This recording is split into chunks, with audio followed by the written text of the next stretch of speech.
You're listening to the We Are Libertarians podcast network. Find all of our shows at wearelibertarians.com. All right. Hey there, everybody. Welcome to the show. I am Hodey Johns. I'm Jordan Kleinsmith. And I'm Brian Wohlgemuth. And this is Enemy of My Enemy, where you get to hear from left, right, and center libertarians about various issues. Today, we're going to be talking about the border crisis, if we're allowed to call it that. So for the last 2 months, immigration numbers on America's southern border have sharply increased to about pre-COVID like in fluctuation.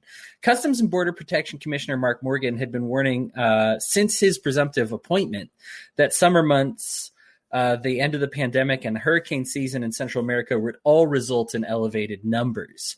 So we did have some warning that this was coming. There was some posts from the Washington Post and from CNN talking about how, hey, these immigration numbers are about to really spike on us.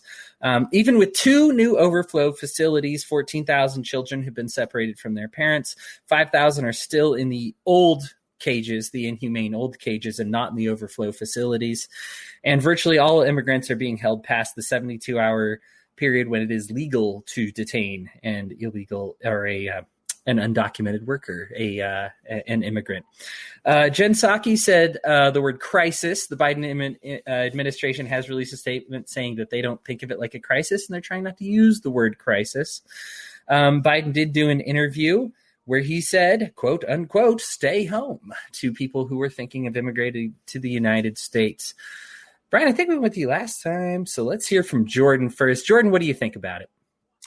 Sure. Well, I think first and foremost, what's most telling about this scenario is just how far the Overton window has shifted on this topic in public discourse over the course of the past 30 or so years. So there's 2 major things that I was going to recommend that all listeners check out that are very good, quickly digested, one very shortly digestible, one a little bit longer, that I think will really be good historical primers on this. One, to give you an idea of what the political climate was about 30 years ago, watch Ronald Reagan's farewell speech. You can't really think of a more sort of classically conservative character in U.S. politics than Ronald Reagan. And to hear his farewell speech, which is quite telling that he dedicated it entirely to talking about the fact that why he loves America is that any man or woman, presumably, in the world can come to America and become American, and that we renew ourselves periodically. And you hear someone talking about a free flow of immigration. And this is, the head of conservatism at the time, of his contemporaries. This is somebody who signed in 1986 an amnesty bill giving amnesty to 3 million undocumented immigrants on shore. And so we've gone from that to a complete flip where, back then, basically both sides of the spectrum, both Republicans and Democrats, were saying we favor a more liberal immigration policy where people can come here rather freely and they can go home rather freely. And that was pretty much the case.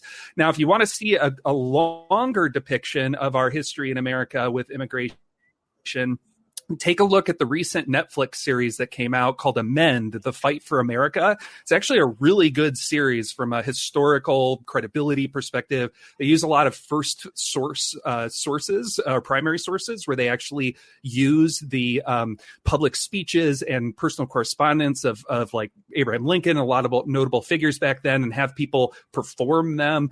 So like it's a very credible historically production, I would say.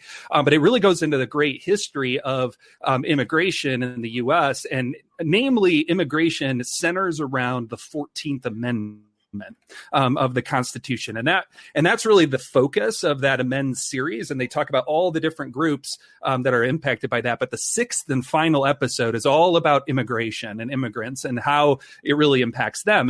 And really back in the late 1800s, when that amendment was ratified, was when we got the clear doctrine of what people called birthright citizenship, which is the idea that very clearly in the Constitution, it says, anybody who is naturalized or born in the U.S. is a citizen. plain as day. Like, that's what it is. And yet in recent years, we've had people try to say birthright citizenship is crazy and anti-American. And they've tried, but that's been in the Constitution since the late 1800s. And so it just kind of goes to show this shift that's been happening, before our eyes slowly. And it was really kicked off with Bill Clinton with the his passage, I think it was in 96 of, Newt Gingrich was Speaker of the House at the time. So this was a bipartisan exercise in evil, as I would call it. But basically, they passed the Illegal Immigration Reform and Immigrant Responsibility Act of 1996. And it was really the first time, 25 years ago, that's really when quote unquote illegal immigration really became criminalized in a true sense. Like, that is when people who were trying to come to the U.S., even if they're seeking asylum, even if they're seeking, relief, like is happening right now in a lot of Central American countries, because we went down there and meddled in many cases. And, these people have awful conditions as a result, and they're coming up here. And if you look, though, pre-96, they would have come in, and then they would have been, say, monitored.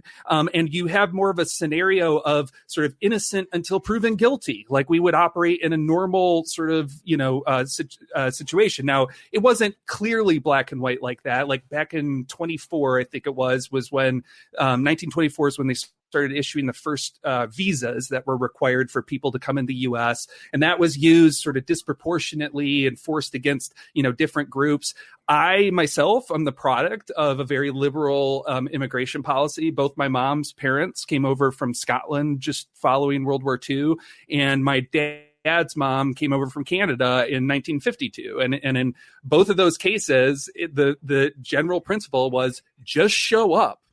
Like, technically, yes, you had to have a visa, but oftentimes it was as simple as like going to the U.S. Embassy and they'd quick scribble on something, or people would come in with a scribbled piece of paper and they would accept that as a visa. And it wasn't this like crazy, oppressive gatekeeping into the country that we see now, which again is really only a relatively recent phenomenon. So in the past 25 years, what we've seen is the rise of a new prison industrial complex, essentially, that's explicitly targeted around immigrants and the detention of immigrants. That prior to 96, that behavior of just crossing the line wouldn't have been considered a criminal act. It was, not something that you would have been jailable for. So what we have now, and it really just kills me when I see things like Biden's immigration crisis or the White House's immigration crisis, which of course Fox News likes to call it.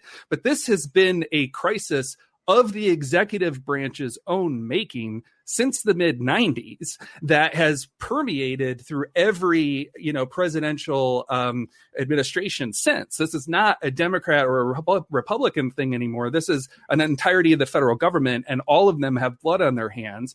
And what has happened with the shifting of the Overton window is to even suggest, so the idea behind the Overton window is that it's the window or the range of allowable discourse in society. And so the idea is you can talk about things, that go out to this side of the Overton window, and you can talk about things that go out to this side. But as soon as you go outside those edges, now you're a radical. And that is something that, we cannot talk about. And that's, completely outside. And they've gotten to the point where they've shifted the Overton window so far that to say immigrants should be allowed in completely undocumented and allowed to just go about their business until they do something wrong is considered just absurdly radical. But that is the position that I think we as libertarians are obligated to take. And I think the last thing that I will talk about this is that this is something that has had an impact on the Libertarian Party. And if you look back in the early 2000s and you look at, I think it was the 2004 convention was the big sort of inflection point where pre-2004, they had a very explicit plank in the Libertarian Party's principles that said, we support the free movement of people across borders. We do not recognize any governmental authority to essentially preclude any of that movement whatsoever. And in 2004, they added a weasel word, as Wikipedia would call it. And that weasel word is unreasonable. They basically said, we don't support any unreasonable attempts to restrict free movement of people across borders. And that's a weasel word because it wasn't an absolute declaration of principle anymore. And it gave them wiggle room to try to attract the paleos and the folks who were strict closed borders and that, don't believe it. And it was a sacrifice of principle for very little, if any, gain, if only, I would say, detriment to the party. But so long story short, we have a crisis of the government's own creation that is, in its very definition, something that I think libertarians, if they truly derive their beliefs from principle, should oppose, and that they should see this as something that has been kind of hijacked over the course of the past, again, just 33 years since Reagan left office, in the course of public discourse, to make the idea of free people moving across free borders a ridiculous thing. And so that's my biggest point I want to say is just to point out just how far this whole conversation has shifted over the past 30 years, and really encourage people to reflect, like, what has really changed in that time frame other than huge government encroachment? And what should we be potentially reassessing as a result? Brian, your thoughts? The thing is this, I remember 86. I was alive for it. I was there when the amnesty came through across, and and if I recall, it was a compromise, because there were 3 million illegal immigrants in the country, and it was, what are we going to do? There's a few pieces, Jordan, I'm going to take issue with. Not that they're wrong, but I just want to add some color to them. So that's the first one. Illegal immigration's always been, and immigration in general, has always been viewed by everybody who lives here long enough as generally a type of thing. We can go back to the 20s with the no Irish, no Germans, you must speak English, things like that. We can go back to even earlier than that with the Chinese on the West Coast. There's always been why are they coming here? And as a product of someone who was that, I mean, with a last name like Wohlgemuth, it wasn't like I was born in Nantucket or anything, but, that name comes from Germany, and it's because we were immigrants that were forced off of our land to come to this country.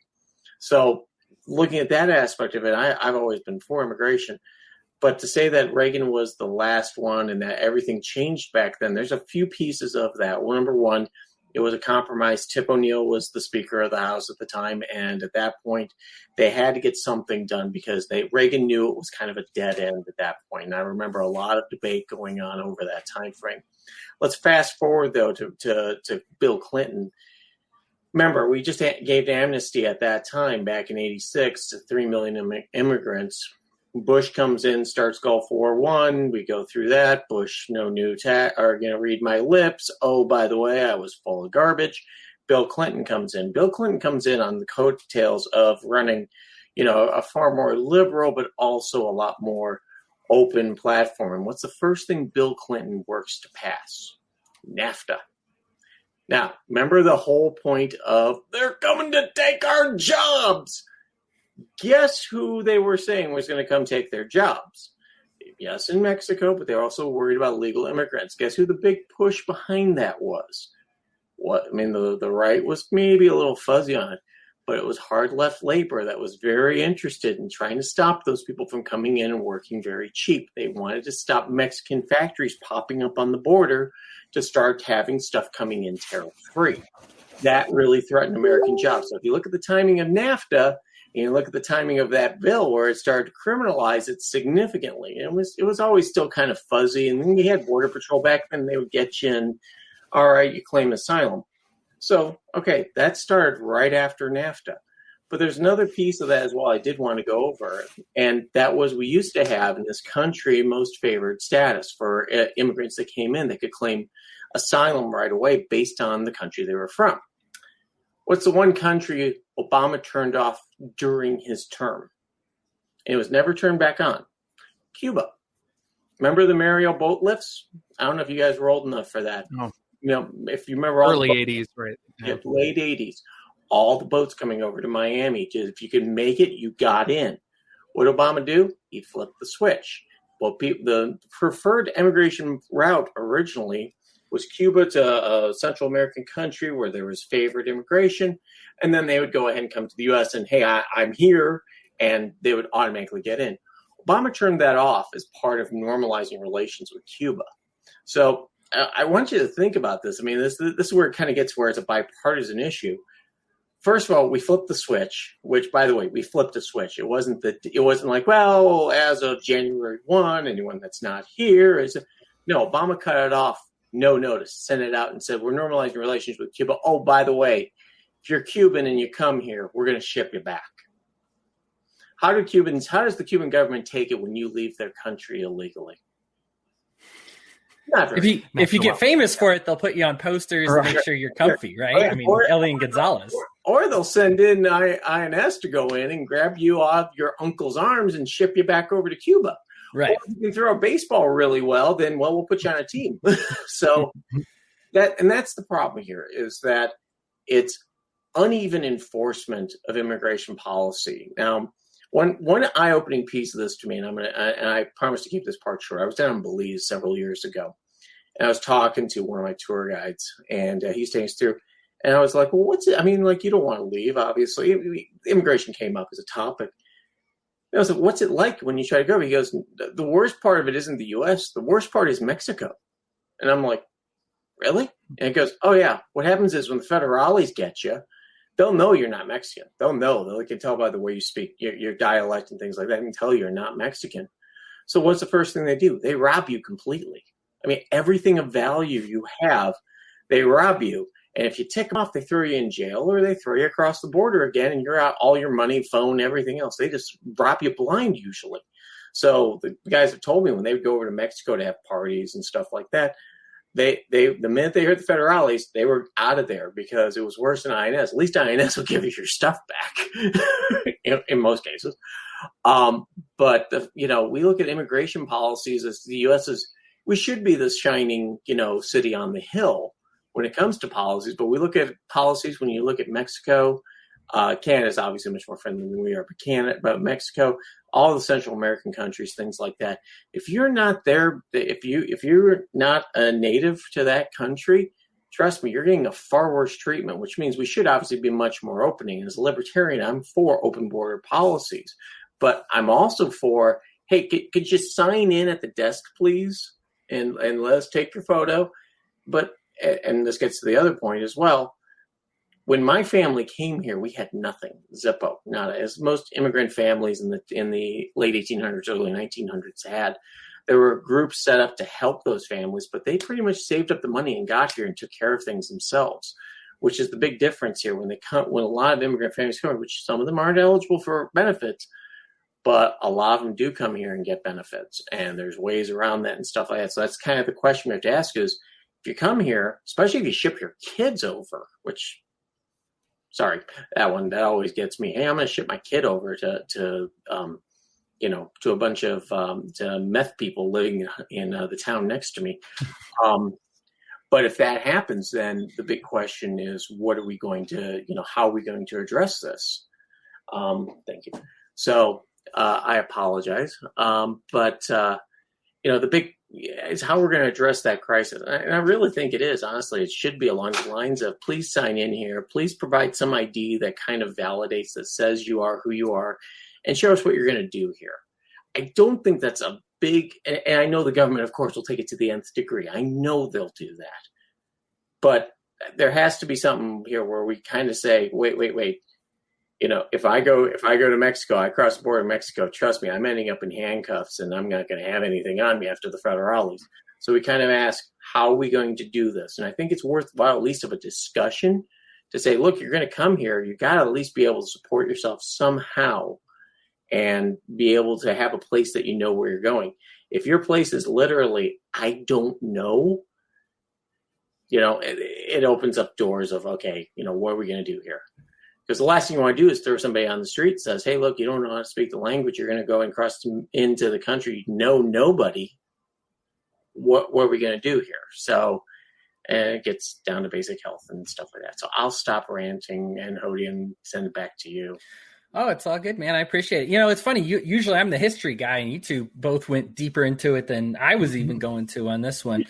You know, so I think for me, when I started on this one, I went and I looked at some pictures. There is a piece from Axios, Steph W. Kite. There are extreme restrictions on being allowed from the Biden administration, even more so than under the Trump administration, of banning the press from being able to film and photograph these facilities. Like I said, they've got 2 open. Right now, only 1 is permitting, 2 new facilities open. Only 1 is permitting very limited and supervised media pictures. The reason I mention the author as well as the site is because I encourage you all to go see these pictures. They are every bit as bad as everything that you saw under Donald Trump, with the one exception is that perhaps these guys have a roof. Most of them, you know, at least it's not an outdoor facility. They do not, you know, those metal blankets that they have, the aluminum blankets. They don't have enough of them. Blanket. Yeah, the space blankets. And I'm aware they're a functional blanket. I'm aware. Yeah. It's not. I get it. I understand. In case everybody's like, he thinks it's a piece of aluminum foil. No, I know what it is, right? I understand it works. They don't have enough of them. They don't have enough, you know, of the little mattresses on the ground. Most of the kids, it looks like from the pictures, their feet are going over them. They just frankly don't fit. Even aside from going into rooms. So there's, if I can describe this well enough, I apologize to everybody who's on a podcast and not on like a video.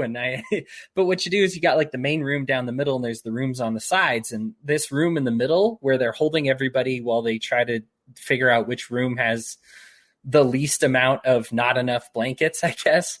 That room in the middle is packed. I mean, and packed. And for whatever it's worth, the media that I have access to only took pictures of the kids that have been separated from their parents. Right. And there is crying. There's, of course, it's an editorial, so there's stories and there's interviews and everything like that in addition to the pictures. But you know me, I'm an American. I'm only going to look at the pictures. But you know, the pictures say it all. No, I'm kidding. I mean, there's stories of people crying. They don't understand what's going on. There's specifics, like, for example, they're not going to, like, they won't expel girls under the age of 9 back into the desert of Mexico, but they will for girls 10 years and older. And this includes kids that have been with their parents when they first came in. So their parents could theoretically pass and have their kid expelled back outside the border because they didn't have the room. It's bad. I don't know. I can't emphasize that enough, that these are human lives. And I don't think it's possible to look at these pictures and say, yes, this is what we should be doing. If you don't think we have the money for it, you can really shove it, because we have spent monies on stupider things. The money alone that we spent off just blowing up people in Syria would have been more than enough for another overflow facility, at least enough to get these people better food. They're obviously not showering is out of the question. Their food, their meals. There's some kind of off-brand Cheetos called like Zoos or something like that I'm looking at. I'm fine with off-brand. I buy off-brand too, even for myself. I'm feeling offended by that comment. Yeah. I grew up with Zoos, darn it. Yeah. But there's, they're chips essentially is what they're getting, like chips and dip, and it's not at all consistent, and it's a gigantic mess. And here's the thing, the pictures that I have and the story that I have is from the best of the 3 facilities. Oh, yeah. That's really bad. Okay. So like the border facilities are the worst. I'm counting all those as one, although I'm aware there's like 100 of them, but the border facilities are the worst. Then you go to the 2 new overflow facilities. One of them so bad they don't want people taking pictures of. And this is the one that they'll let you take pictures of. And it's bad. And it's like I said, these are human lives. And ultimately we've decided, here's the thing. You need to take accountability for your policies. So when you say, I'm going to make a policy that is coercive in nature, even if it's just restricting the free flow and movement of people. I'm not going to argue this as an anarchist. I understand if you have some state belief as far as controlling this, but this is my biggest issue with the state. Is instead of doing this and doing it in the most humane way possible and tiptoeing and saying, oh, I'm sorry, we have to do this. I really wish we didn't have to do this. I wish there was a better way. They are doing this in a terroristic way, in a way to say, get out, go home. You don't want to go through this. We'll separate you from your kids. I have written a story about my position. I am flagrantly open borders, if not no borders whatsoever. And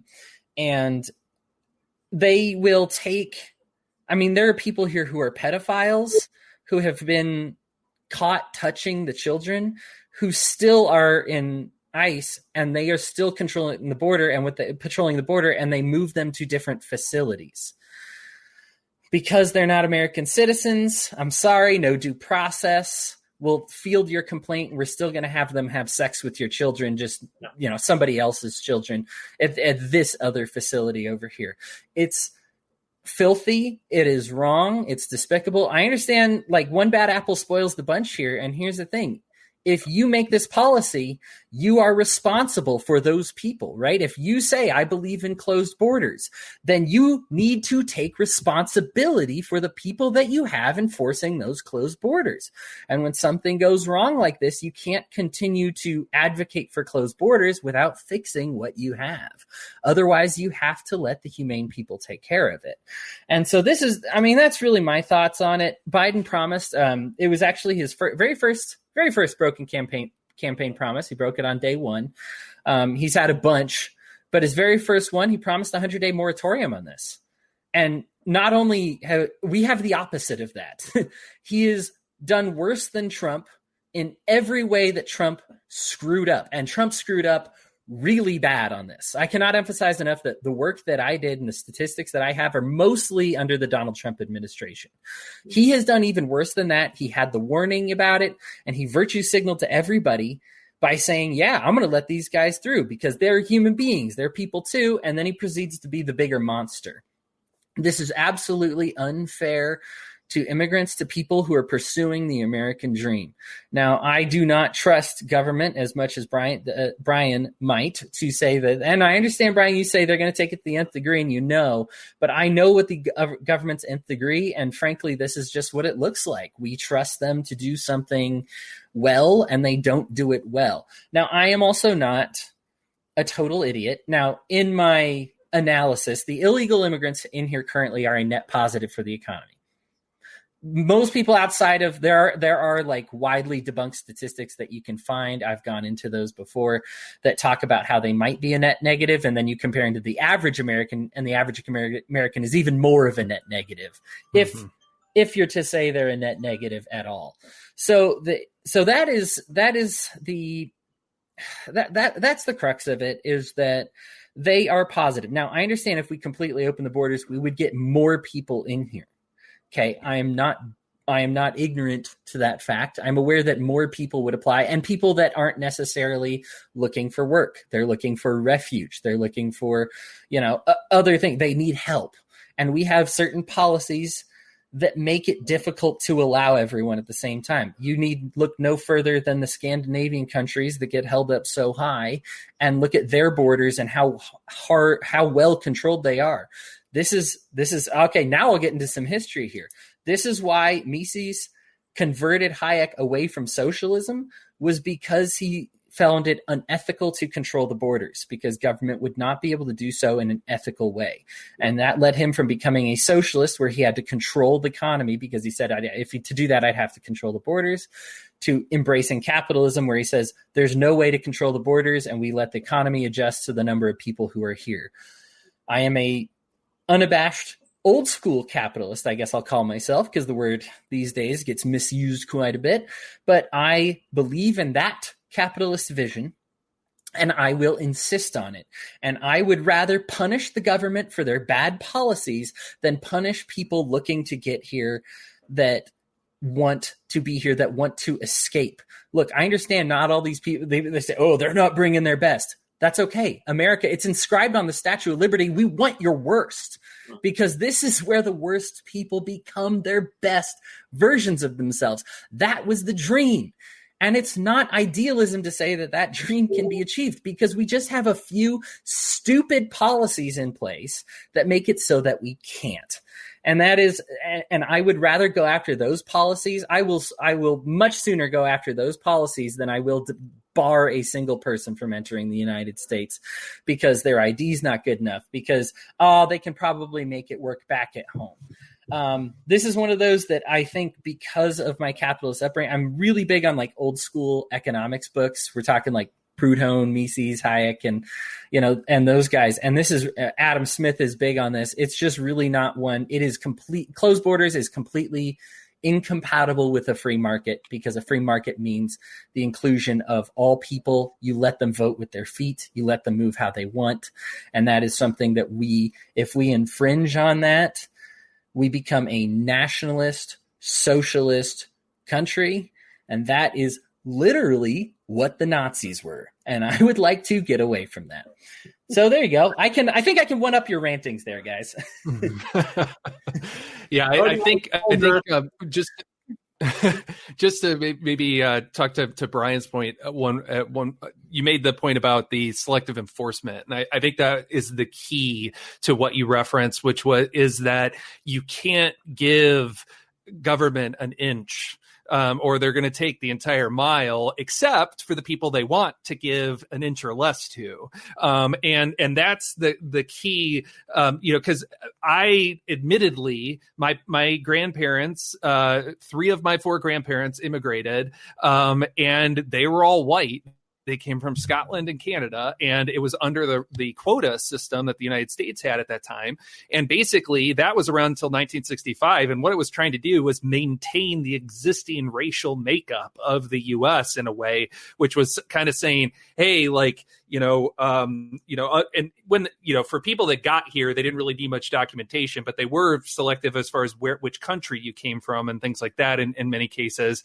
And oftentimes it was people that were already here in large numbers that could immigrate in large numbers, because basically the quota systems were representative of the existing sort of racial makeup of the country. And so, I was advantaged because of selective enforcement, or my family was advantaged because of selective enforcement. And so I think the key is to look at how can we create a reasonable hedge against potential terrorists or violent actors and things like that, but in such a way that it does not give the unburdened license that the government has to pick winners and losers, which they do. And when they have the power to pick winners and losers, it tends to be along pretty bigoted and racist lines a lot of times, because what do you know? A lot of bigots and racists tend to like to work for the government. So I think the problem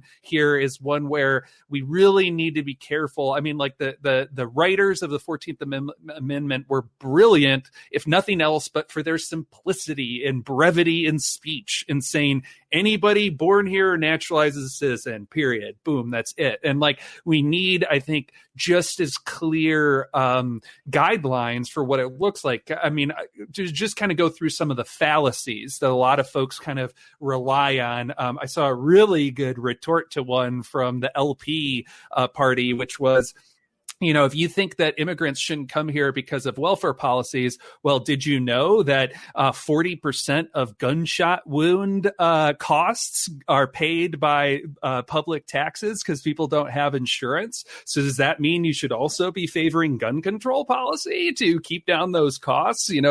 So you have to call out those logical fallacies, when you see them, and that is absolutely an example of that.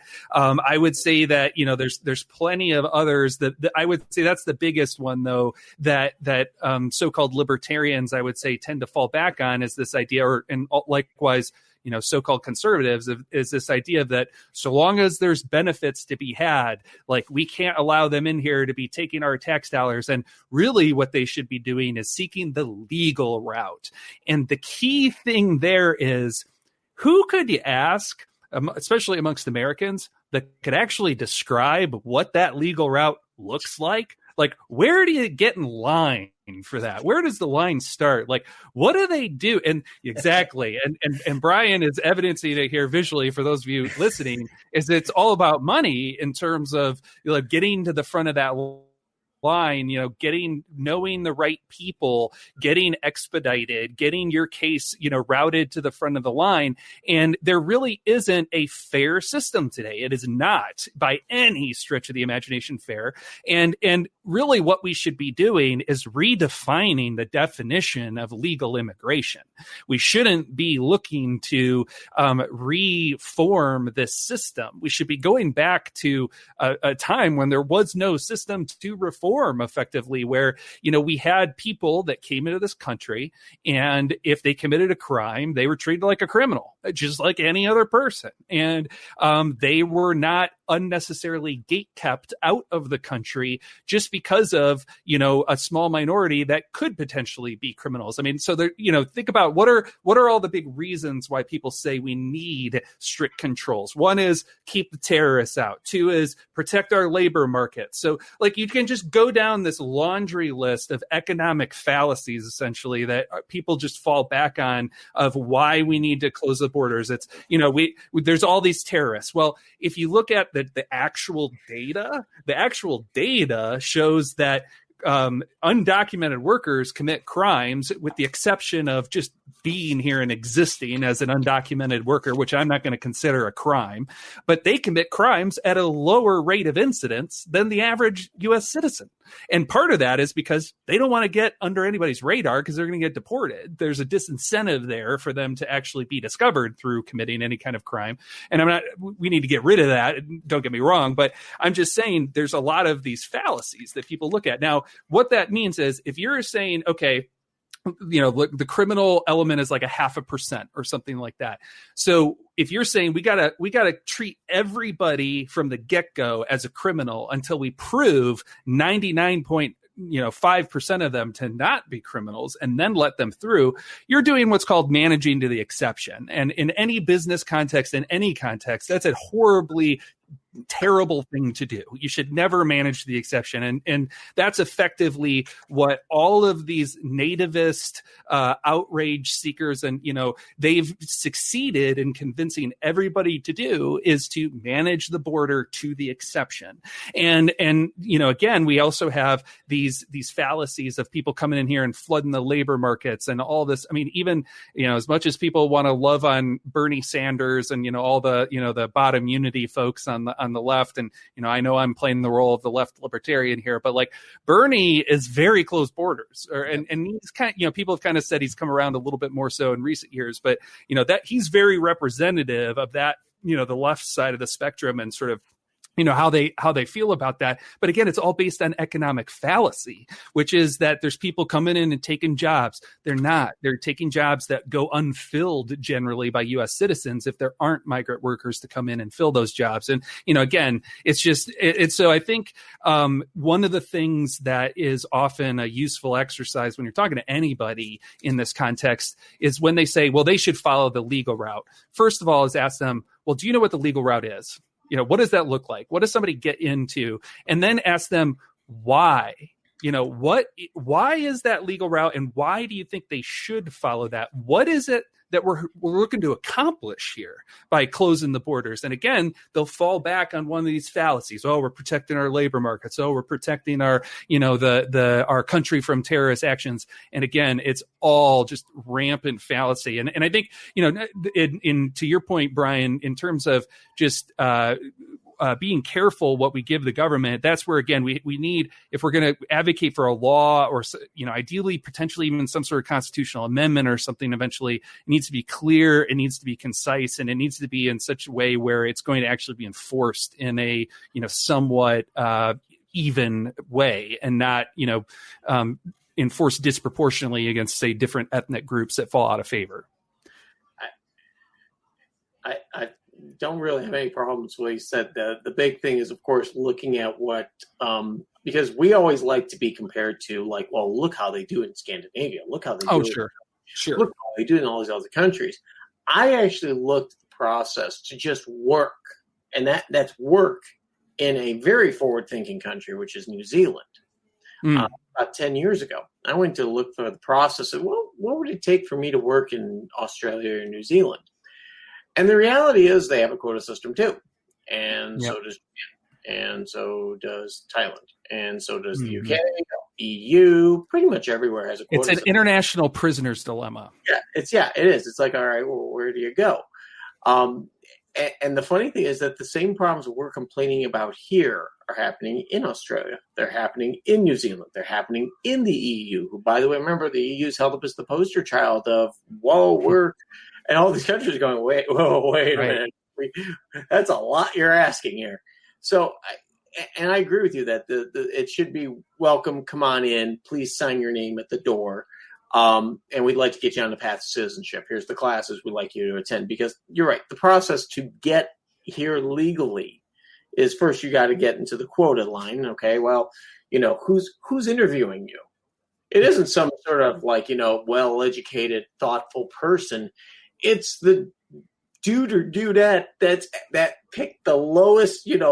Oh great, I got Afghanistan, who did I take off in the State Department? I got Zimbabwe.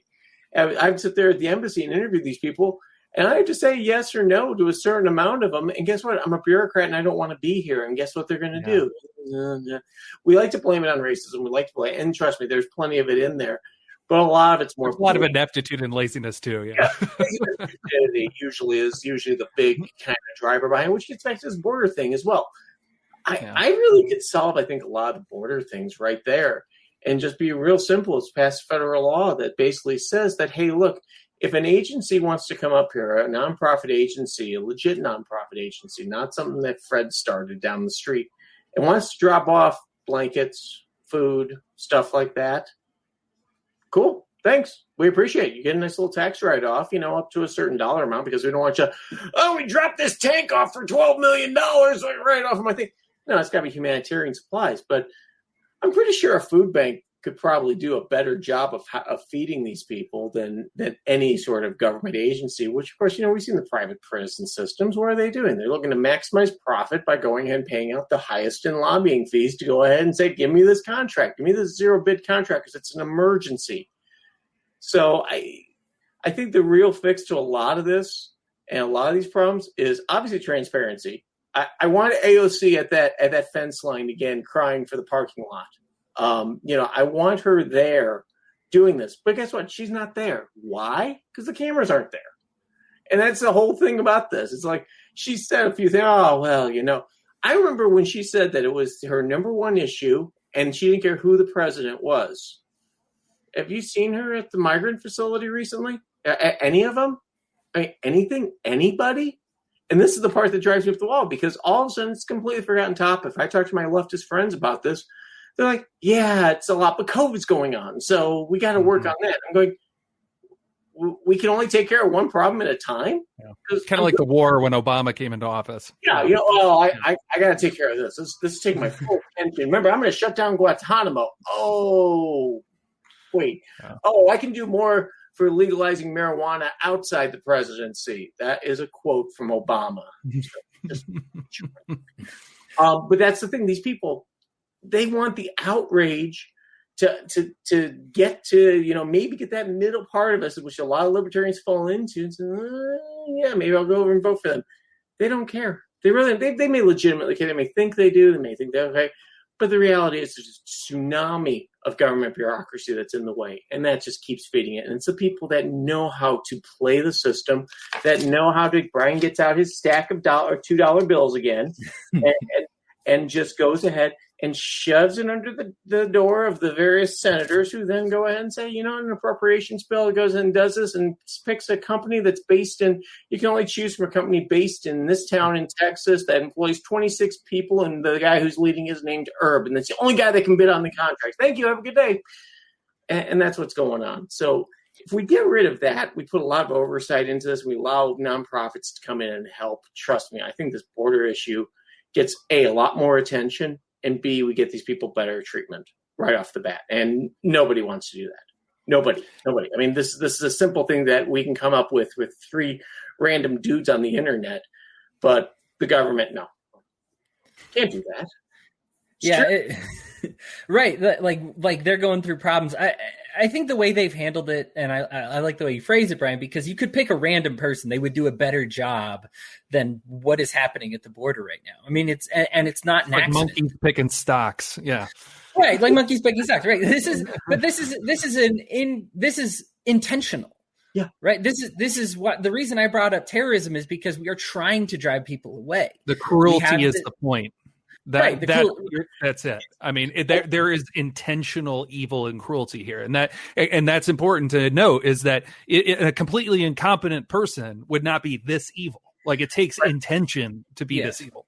And that was a disincentive by Obama. He was telling people, this is what's going to happen to your kids if you send your kids here, which frankly to me, it's a little foreign to me to say, hey, you know what? I really want to go to this country. I'm going to staple this $300 on the back of my daughter. I'm going to load her up with birth control pills. So dear God, when she gets sexually assaulted, when she's out there in the Sonoran Desert, not if, but when, that she doesn't get pregnant at 13, and hope that this random dude gets her across the border so she can get in and I can go, that's my daughter. I got to get in with her. And then you go, okay, I'll let you in. You know, that whole process is ridiculous, but it's also foreign to me to say, you know, I want to do this so bad to get across the border that I take my child and put her through such hell. But then again, as I look at those countries and I go, yeah, it's kind of pretty awful down there. But then, of course, that gets back to the whole thing. What are we doing to kind of promote this hell? You know, Mexico could be a really nice place and accept a totally corrupt and evil Mexican government, which is worse than the U.S. But yeah.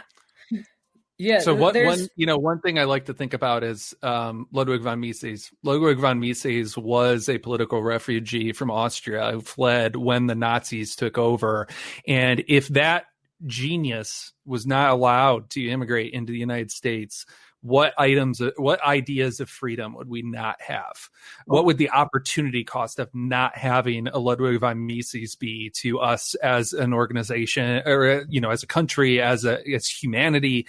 And I think that we don't put it in those human terms, like you said, Brian. Like it's hard to even fathom the idea of a father sending their daughter as this anchor, to be able to get them to a better life. But I hope that people would see that as a testament to just how bad their current life is.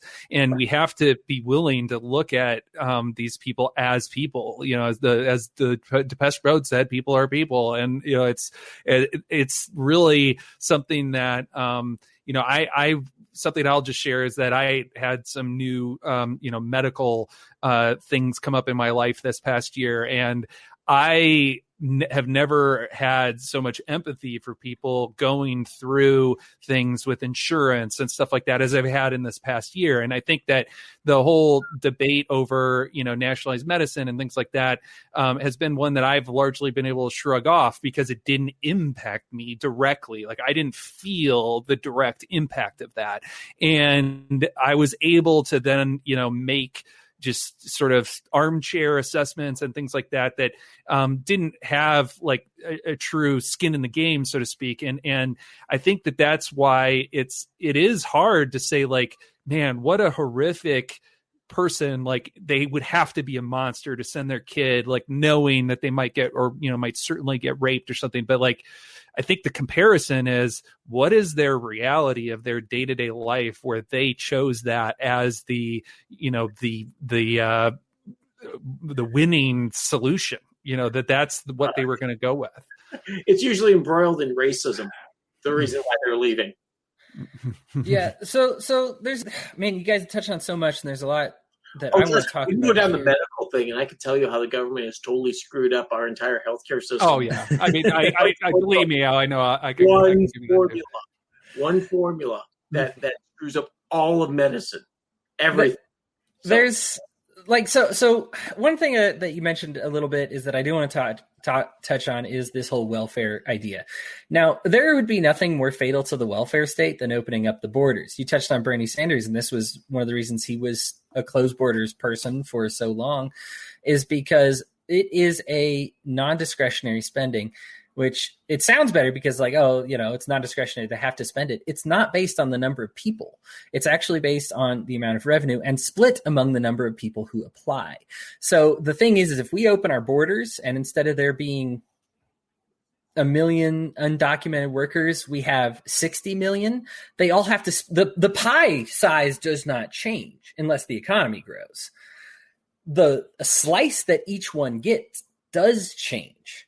So this is why it can be rather like, if you love welfare, you absolutely need to close border state. This is proven time and time again. You look at the world, you look at all the Scandinavian countries or whatever you want, European countries that have extensive welfare states, and this is a staple of them, is because they say like, well, if we want it to be robust so that you actually are living well when you're on welfare, we can't have too many people on welfare, right? We need to regulate that number. And so like this number, it's non-discretionary number, and it's something that libertarians kind of, right libertarians / righties don't exactly understand, because what they think is this will bankrupt us. No, the dollar amount is fixed. It's fixed on a percentage, but you get it. It's fixed. It's the slice of the pie that will change. The pie itself does not. Now, there are some local and state exceptions, but generally when we at least talk in a federal sense about it, that's what what we're dealing with. We're dealing about welfare. And so really it's one of those, they say, well, we need to get rid of the welfare state first. No, you don't. Open the borders and it will collapse. Yeah. There is no people can't live. You won't be able to live off of the amount of welfare that you would make. So if you're really, the people who are actually not compassionate to the welfare recipients are actually the people who are clamoring about opening the borders, if we were to be technical about it like that. There are a few things. Another one One point I think that's just an interesting one to make on, and your point's well taken about sort of the social homogeneity that is needed in the European countries, or it exists in the European countries like Switzerland and Sweden and some of these others, that allows them to have some of the stronger social safety net programs and things like that they have. But I think it's worth calling out that that's another good example of that Overton window effect that I referenced earlier. And it's the one that the left tends to talk about the most in reference to nationalized health care, where they'll say that basically the Overton window has been shifted in the U.S. so much that if you even hear mention of nationalized health care, then everybody goes socialism, communism. When in reality, you look at some of these countries that have nationalized health care that, and this is not me advocating, nationalized health care is the best option or anything like that, but I try to be a pragmatist and say, where do we stand? What should we do based on current situation? But if you look at these countries, say in a lot of the Nordic countries, they are all ranked higher than us, say, in the Heritage Foundation's Freedom Index. So, like, if you look at us from an economic freedom perspective of like how free is your economy, a lot of these countries, Switzerland and some of the Nordic countries, like I believe Sweden is in there, they're ranked freer than the United States, yet they have nationalized health care. So it kind of seems that is kind of an evidence where mostly special interest groups and lobbyists and whatnot have shifted the Overton window on just that one issue of healthcare, just like they've done it on just the one issue for immigration. So you have sort of this Overton window that exists like on a topical basis, and this is another good example of where we've been kind of lied to. If you look at the globe really and the spectrum of politics globally, it doesn't really fit, and it's not as crazy to think about nationalized healthcare as it is, when you look at some of these other countries that are, again, freer arguably than we are. But, I will save the healthcare talk for a different day, because it sounds like it would be a great debate, because I can definitely shred up some of what the European countries are going through. Hodey, yeah, Brian. One thing when you said about the Overton window shifting, okay, I had to pull up one of my favorite cartoons, and I don't know if you guys heard of Bloom County, and I know Dennis is probably spitting now. He knows about it. No. I had to look at the date on it. The date on it. It's one of my favorite cartoons, and it's May 2nd, 1982. Okay, and it was talking about the vanishing liberal. And guess what the topics were back then? Welfare, no nukes, solar power, gun control, socialized medicine. Do all of those sound a little familiar? That's 39 years ago. And, and it's all the same thing we're arguing about now. It's 39 years and we're still arguing about all of those things. You're right. We'll take the healthcare topic off. Table it for now. Yeah. It's always been there. It's always been a topic, and it's always been just something that it may shift back and forth a little bit. But guess who keeps messing with that window? It's not the U.S. public. It really isn't. It's politicians. It's the media. Yeah. All of them all of a sudden getting upset about, ooh, can we get Trump on this? Or, ooh, can we get this person on this? Can we do this? Can we get angry about something? And that's what they want is anger, because more people watch angry TV. They anger watch. And that's great for ratings, because you can see all now with Trump gone, all the cable news networks are suffering. So anyhow, continue. Okay. Yeah, you're good. So the another thing about taking our jobs, the issue is that when you have more workers, you have more jobs, and capitalism adjusts to. Now, we don't have a capitalist society. I get it, but if we did, it adjusts to increase the number of jobs. In fact, the early socialists, including P.J. Proudhon, wrote in Philosophy of Misery that that's the problem with capitalism is they'll never have enough jobs to supply all the people. And so it's funny that how that's kind of seen as differently now, because we act like we only there's a zero sum, like we only have so many slots to fill. No, we don't. When you get more people, believe me, the economy adjusts. If you have an excess of workers and and there's an opportunity to make more money, somebody's going to provide more work for the workers. One of my favorite old school economists is Jean-Baptiste Say, and he said supply creates its own demand, and labor is a supply like any other. And so if you have an influx of a labor supply, you're going to find new demands for it. And so I think a lot of this is us, I think where we can all agree, as I think we said in the last episode, is in a perfect world scenario, like if we're starting from scratch, and we would probably all agree that, we don't want any restrictions. We want the open borders. We want complete free flow. It's once the government, introduces these additional variables into the equation, like the, welfare benefits and other things like that, where we start to question, and then it becomes, more of this pragmatic debate on how do we kind of work through the government's morass that they've set up for us. Yeah, there's and just to round out this topic, we only got so many minutes, but I have too much to say, so I'm just going to fit it in here. It doesn't flow at all, but here we go. Here's me blocking the Suez Canal here. I'm just going to throw it in there and hope it fits. Is there a better way to create an anti-American person than if an American authority rapes your child or molests your child? When here's the thing. We say we're trying to filter out terrorists. We're creating terrorists. This is no different than war. We say we're trying to get rid of the terrorists, and we end up creating more terrorists by what we do. When you look at these, that's how the military-industrial complex sustains itself, and that's how the prison-industrial complex sustains itself. Eventually, we'll bomb them into loving us. Yeah, and it's one of those things that you can't say well, I'm just really worried about terrorists, and then do something that functionally creates more terrorists. Again, you're allowed to be statist. I'm as much as a huge fan of no borders as I am. I accept that you can believe in closed borders and still be a libertarian. However, if you do, you have to take responsibility for it. The responsibility has to come into place right now. We say this with the schools all the time. We'll give you money if you show us your finances, if you show us you can handle it responsibly, if you provide proof for your work.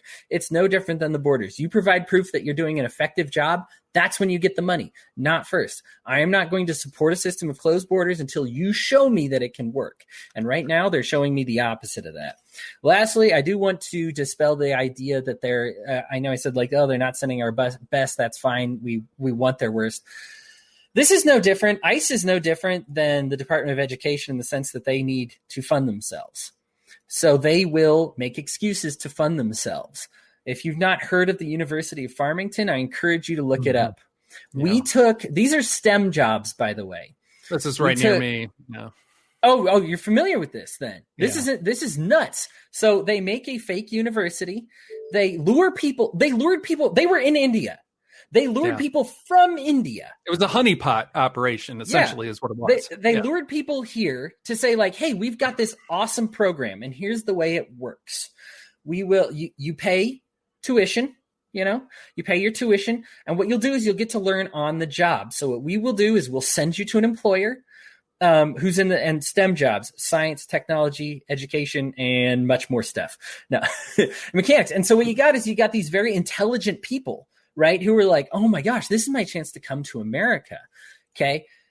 Finally, well, I don't even want to spoil the thing. They register on the, so a legitimate credentialed school is kept track in the Department of Homeland Security, and they were listed. This University of Farmington that was created by ICE, right, was listed as there. They also had a number for employers to call to say, hey, is this person a member of your school? Is your program legitimate? And they had people who would answer the phone and say, yes, we're legitimate. Hire this person. This is on-the-job training. So what they did is they hired these people. They were functional, successful scientists, technicians, engineers, and mechanics. These guys were incredible. And so we brought them over here, pretending to educate them. Now, did the university ever offer any official credits? No, but what they said is you're going to get credits from on-the-job training. These people who they lured over here believed that. Then what happens? We disclosed it to the public. It was January 30th of 2019, and announced that, hey, yeah, this whole thing was fake. We had some fake recruiters do our job for us. It's from this a specific area of India where they kind of spoke like it's the Telugu dialect. I'm not familiar with it. My brother's a linguist. I'm sure he's very ashamed with me right now.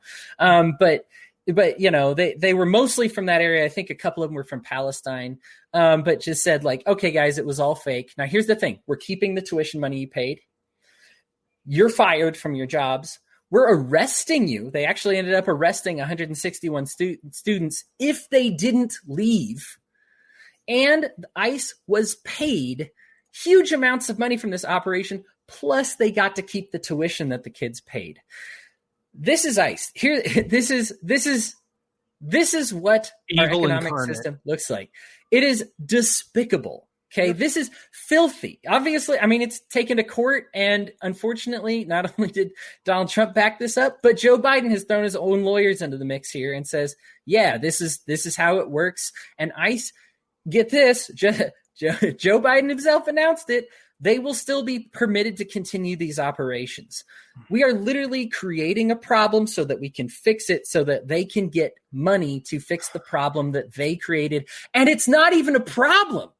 I wish ICE had just shut down and let the kids stay, because apparently they were doing a good job at their jobs. They were actually learning on the job training from high level stuff. You give kids a chance and they will prove you right for giving them a chance more often than not. These were the best and brightest people in the world, and we want them here. As Americans, you should want these people here. And ICE kicked them out. I have a great solution for that. Yeah. Anytime that there's a press conference on a law enforcement issue, a press conference, all proceeds are immediately given to a fund that funds just simply nonprofits in a completely random state. It goes into a fund, and that fund then goes and funds it. Because I don't want those idiots to see a penny of that money. That's evil. They should refund it, yes, and they should stay here, yes. But what does that do for all those legal immigrants that want to come here? Wait a minute. What that is that's a particular slice of the greater evil of civil asset forfeiture. And that's a particularly nefarious example of it, because they're going after people who are particularly unable to combat it and get that money back. Civil asset forfeiture is just an absolute travesty nationwide. And that, that's probably be another great topic for a future episode. But the biggest problem is it does away with all due process, because now they're reaching back on old common law statutes that allow them to initiate actions against the property being seized and not against the actual owner of that property, meaning the property is not eligible for due process. So now that you get these cases like the United States versus 240,000 tons of unprocessed beef and all this weird stuff. And in this case, again, it's particularly evil because they're going after a very, very, vulnerable population of people that they can easily get this money from and steal it and keep it. And they're not going to face almost any challenges probably from it. Yeah, and I loved how that enforcement of those laws changed in a number of states when that funding went into the state general fund. The minute that changed to the state general fund, all of a sudden, they don't care. Yeah, they can't buy their fancy, drug Corvettes anymore. One bought a popcorn stand thing for fundraising, and they bought some other stuff. And then the one guy bought a backhoe so he could dig out his backyard. So, oh my gosh! Oh yeah, no, it's hilarious, and I'm a huge fan of, every appropriation, every salary that's in the federal government needs to be on an Excel worksheet, and you've got 300 million auditors sitting here, and you go through and just whatever dollars are tied to it, and people will find that. I said, write a good script in about 20 minutes prior to find all the dollars that go out the door, and say, it's kind of funny. This guy's EIN or Social Security number keep popping up, and look at this. That's 10 digits. So. Dude, I think Obama made the promise, right? Google for government, and then 8 years later, nah, I'm just kidding about that, guys. That was hilarious, wasn't it? He's like, well, wait a minute. Google's their tagline is "Don't be evil." No, can't get on board with that. Yeah. Must be evil. Anyhow, guys, this wasn't even the first fake university. They have done this before. There was another one, I think in Connecticut or something. It's just nuts stuff that they did. And like I said, they're going to continue to do it because it makes them money and it validates their existence. It is wrong. If you support immigration controls, fix your stuff and then come and talk to me. That's just how it works. Anyhow, thank you guys for your inputs on that one. I do appreciate it. I think I look forward to the day that when immigration is celebrated and no longer feared. I look for today where it's a non-issue, where it's like what we're talking about now with exception of marriage and stuff. Yeah, of course, there's going to be idiots out there that are going to be nuts about it. But when we get to it, go, oh, okay, cool, you're here. Yeah. You need something to do? I got some work you can do. Or, oh wow, you're like really smart. I need to get you in front of my boss because we need smart people like you at our company. Yeah, the last thing I might say on it is I like to take things the ridiculous and take it the other way and try to like take it to the point of the ridiculous. So let's start enforcing interstate borders. And so you start making arguments for that and then allow people to pick it apart themselves and then turn it around on them and say, well, wait a minute. Isn't that true between, say, anybody in Texas and Mexico? Isn't that equally true between Texas and Oklahoma? So anyway, just an interesting thought exercise that I might encourage people to think through a little bit. I'm covering up, but, they're going to try to do this with this lovely COVID card that we all have. People, I have never seen, I have a couple friends who live in New York, and I've never seen them so mad at this whole, I got to put an app on my phone for the government to allow a private actor to let me into their building because to make sure I'm vaccinated. It's like, oh, do you like me laughed out of court? I just want to be in the gallery as the appeals court just looks at it, just goes, are you that nuts? Cool. Well, I'm going to give you a piece of my mind. I know we went a little overtime on that, but thankfully I think my topic this time won't take too long at all. It's regarding the newest gun control. Jen Psaki has said that Joe Biden is ready to use an executive order to do it. Who opened this door? That's Donald Trump. And they said it when Donald Trump was issuing the executive orders. They said, hey, look, what you are doing right now can be used to do gun control later. Do you understand? And they, no, that's not going to happen. Yeah, it happened. All right. We've got more and more of these regulations now, and it looks like that Joe Biden is poised because he will not. It does not appear, even though he does. Oh, well, he does, but the Democrats control the Senate and the House. It appears that there are enough Democrats who recognize that gun control is a racist, evil, and bad idea, and they will not agree to it. And so, therefore, his only area of recourse is the executive order. Gun control is not one. Now, here's the thing. I am not a big gun enthusiast. In fact, quite the opposite. I've embraced fully the idea of Tolstoyan pacifism. I don't believe we can beat our aggressors with force. I am not a boogaloo guy because of it. I don't hate the people who are. I understand that when you are oppressed, it is your right to stand up and fight back.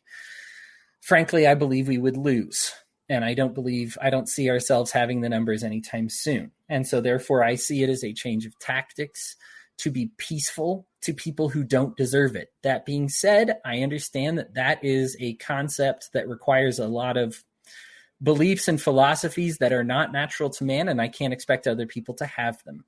And so therefore, I do believe that people should be able to defend themselves and feel free to own whatever they feel they need to own in order to defend themselves, or even to be the aggressors and to say, well, no, it's not even being aggressive, to go on the active defense and line the state capitol buildings with people with guns to say, hey, listen, if you hurt me, we can hurt you back.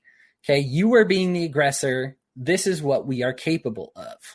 This is how gun control legislation started, was because black people with guns scared white people. And that is, things got worse from there. I guess you can't even say it started from there because there's been a few, clips and, people aren't allowed to own nuclear arms and things like that. But there are things where I just say this is where it started. It was racist when it started because white people would do the same thing. They would form lynch mobs. They had guns then. No legislation. All of a sudden, a black group has guns, says, hey, you are treading all over us, and you are being, what you are doing is being racist. And then all of a sudden the government says, like, all right, well, maybe you can't open carry anymore. That's not quite right. And it's all gone downhill from there. Allowing somebody else to control your means of self-defense or whatever armaments that you feel you need to protect your family, when those people are the aggressors, what do you think they are going to opt for? They are always going to opt for protecting themselves and not you. Because guess what? Whenever they're threatened, whenever a gunman threatens them, do you think they're saying like, hey, maybe we should make the White House a gun-free zone. Maybe we should make my Congress building a gun-free zone. Nobody's allowed to have a gun. No, they bring people with guns in there to have them as quickly as they can. Chicago, the situation there breaks my heart. I've heard they have available some police tapes of people screaming and crying who applied for a personal firearm as somebody breaks in their house and they're on the phone with 911 and you find out that they got murdered the next morning. And their local governments did not allow them to have a handgun. It's one of those things where they applied, and I believe it was unconstitutional that they could decline them, but they get to choose when they approve them, which can be never. And they can sit on the desk and have your application sitting there for forever. It is harrowing to hear these phone calls of people that end up getting murdered when they had applied for self-defense, which they shouldn't have to do, and then they get killed. And who is this going to punish? If you believe that this is going to punish rich white billionaires for having security guards with guns, you're out of your mind. Like all laws, these are targeted. I mean, we shouldn't be surprised at any point that Mr. I don't want my kids to grow up in a racial jungle, Joe Biden, is pushing for legislation that is going to accidentally punish a bunch of poor black people who want to defend themselves. This is, and I'm aware I'm making generalities. There's poor white people who deserve guns too. I'm just, the reason I'm using these words is because these are the people he's pretending to represent. And he is doing a piss poor job of it. He is intentionally doing a piss poor job of it because let's stop giving our politicians an excuse for being stupid. Okay, they're all geniuses. They are all literally geniuses. They've all had higher education. There's no website. Most of them are psychopaths too, but yes. Yeah, this is exactly, there's no website you're going to direct to them with new information on this subject that they haven't seen before. It's not for your protection. This is designed to make you unprotected, to give them more power, to consolidate their power. it should be no surprise that Joe Biden has become worse since getting the throne of unlimited power. Duh. Everybody does. I would. I mean, it's just, you do not want anybody in a throne with near limitless power. That's about all I got to say about it. If you guys have some comments on it, I am not big on gun control because of the way it's implemented. And anytime they say it's common sense, it's their common sense, and that's not so common. Well, I think it's a, quite possibly the most perfect example of selective enforcement, going back to our earlier conversation. And to your point, Hodey, they always talk about, it wasn't until the Black Panthers carried their guns on the steps of the California State House that, they really started talking about, passing anti-open carry legislation in California and things like that. And I think, one libertarian thinker that I quite like his writing is Adam Bates, and he works for the Cato Institute. And he, I think, put out, when requested on Facebook, somebody asked him, like, what is your best sort of elevator pitch for gun rights? And he basically said, you have to take a very pragmatic look at the history of gun controls and just recognize that gun controls will never be tolerated against white gun owners in it's always and everywhere used to basically disarm and oftentimes, imprison people of color and whatnot, and ultimately, disproportionately actually enforced against them. But at the end of the day, kind of to your earlier point, Hodey, it's really a have not situation, because it's just telling people you can't commit your own violence anymore. You have to outsource your violence. Now, if everybody can outsource their violence to the police, who are slow, they might take 15, 20 minutes to get to your house, if they ever come at all. Or you can hire private bodyguards who can get special licenses and have semi-automatic and even automatic weapons in some cases. If they also happen to be a cop who moonlights as a security guard. And so you create this have and have not situation, like you described, that is a perfect playing out of the law of unintended consequences. What did we intend? Well, we intended to have less mass shootings and less guns on the streets and blah, blah, blah. Well, what was the actual realization and consequences? Less people of low means are able to protect themselves now.